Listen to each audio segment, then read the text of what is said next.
Welcome to Sideways Look, looking where others don't. I'm Dr. Paul. Last week, we explored whether America needs a third party and who benefits from the system we have now. But this week, we're zooming in on one party in particular, and that's the Democrats. While headlines spotlight Trump's growing legal saga, including the recent fallout from his allies' involvement in mishandling of the Epstein files, and the Trump administration celebrates its latest sweeping legislation, what some call the Big Beautiful Bill. Another story is unfolding beneath the surface. Democrats are losing connection with the very voters who once powered their victories. So today, we're asking, why are key Democratic voters slipping away? And what would it take to bring them back and others? Let's take a sideways look. Key parts of the Democratic coalitions are drifting or dropping out entirely. Those Democratic coalitions are young voters, Black men, Latinos, working class folks across all backgrounds, even loyal independents. Many aren't switching to red. They're no longer feeling blue either. Just last week, former President Barack Obama issued a rare and pointed warning. Speaking at a private DNC fundraiser in New Jersey, he urged Democrats to stop whining and start organizing. He said this: it's going to require a little bit less navel gazing and a little less whining and being in fetal positions. And it's going to require Democrats to just toughen up. Ouch. So, who are the disillusioned? They're not MAGA. They're not moderate Republicans. They're the voters who once believed then but didn't see the follow through. These are the Gen Zs. They showed up in 2020 and 2024. Gen Zs were passionate about climate, student debt, and racial justice. But many now say the party feels reactive instead of bold, and the big promises have stalled. Gen Zs came with digitally savviness, increasingly saying democratic actions feels symbolic to them, not structured. According to Pew Research June 2025, only 38% of Gen Z voters say they feel represented by either party. Now that's a shame. Latino voters. These are the largest non-white voting groups in the US. They feel more nuisance than ever. They are facing economic mobility, religious values on the line, and immigration enforcement matters to them. But for Latinos, democratic outreach often treats Latinos as monolith.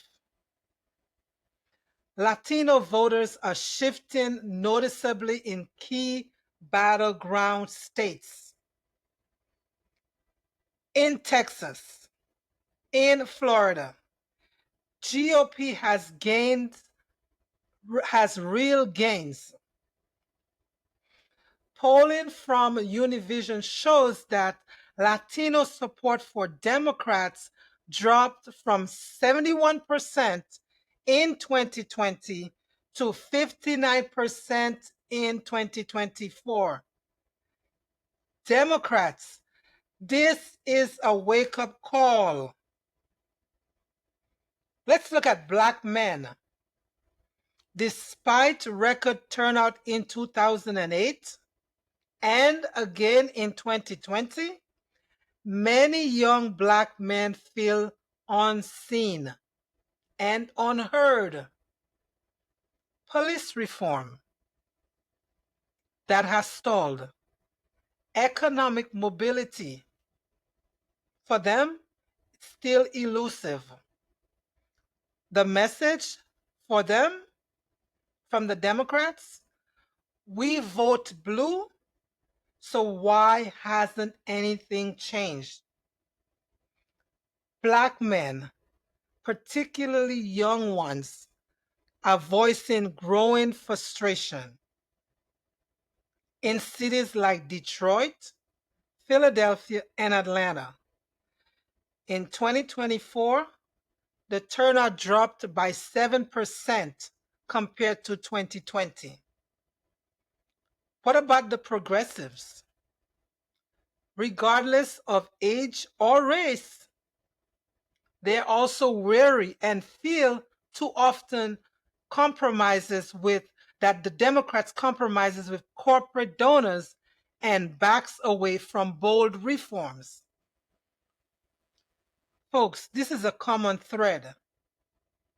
See, a party that talks at them but doesn't always listen to them.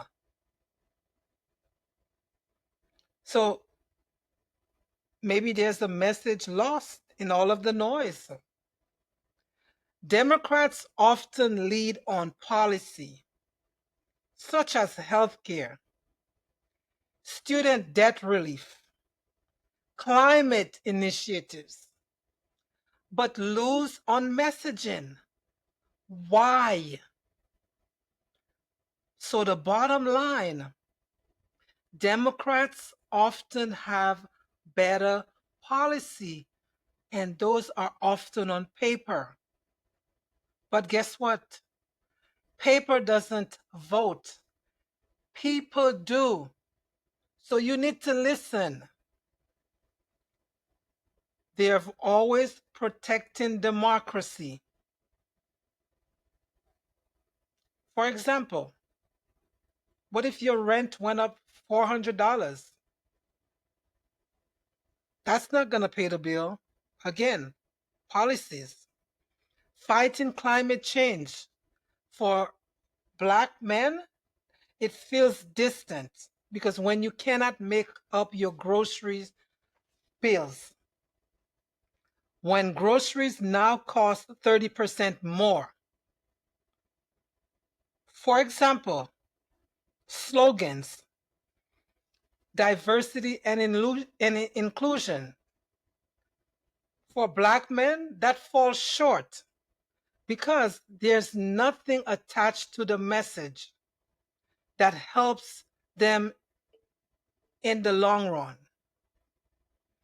A July 2025 Axios poll found that 58% of working class voters feel neither party addresses their daily economic struggles, despite legislation aimed at these exact voters. Voters want a steady message for the time that they're living in, one that basically relates to their need. They need a message of consistency. Too often, the message or issue that the Democrat is attempting to convey, the voters are not heard. So, in short, voters want dignity, not just representation. They want outcomes, not just outrage. So, is there a lesson to be learned? There are lessons. You see, some Democrats have already making great progress. And in showing, these showings have been at the ballot box. Take, for example, in Michigan, Governor Gretchen Whitmire focused on issues like roads, school funding, and reproductive access. In 2024, she won re-election by a margin of 10 points. It's not much, but still she won. In Pennsylvania, John Fetterman, he campaigned on union halls. He wore hoodies in diners and talked about factory jobs, healthcare, and opioid addiction. He won. He flipped counties where Biden lost. In Arizona, Representative Ruben Gallego bridged Latino voters, veterans, progressives, and independents. His 2024 Senate win, it actually helped Democrats hold the chamber. These leaders didn't just talk blue, they went where the people were and delivered where it counted. In closing, if Democrats want to win not just elections, they need to trust. They must do more than issuing policy on white paper or trying to win Twitter debates. They have to speak plainly. They need to stick and stand with a message of consistency, one that must resonate to the disillusioned. They need to stop talking to the voters, the undecided, the Gen Z, like David Hogg. I truly think that this was a missed opportunity for Democrats. His youthfulness, he's an activist, he's an organizer, and certainly a new voice that an opportunity should have been given to as the DNC vice chair position. For Latinos and young black men who already feel disowned and taken advantage of by this party. Second, they need to stop attaching irrelevant issues or in acts of desperation just for the sake of winning. And in the end, they fail miserably because we cannot be the party running for all causes. Democrats need to show up. A candidate that is in touch, not just one that is out of touch.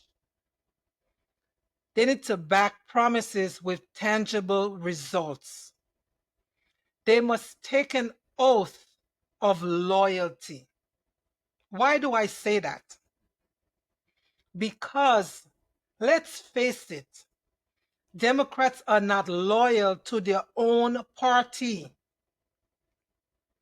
They would just like, if they would just look at the opposition party and see their loyalty to their party. Because if the party that claims to fight for the marginalized can't even hold onto the disillusion, then what are they truly fighting for? This is my quote. To truly win, Democrats must recognize what's holding them down and have the courage to leave it behind. Until next time, I'm Dr. Paul, and this has been Sideways Look.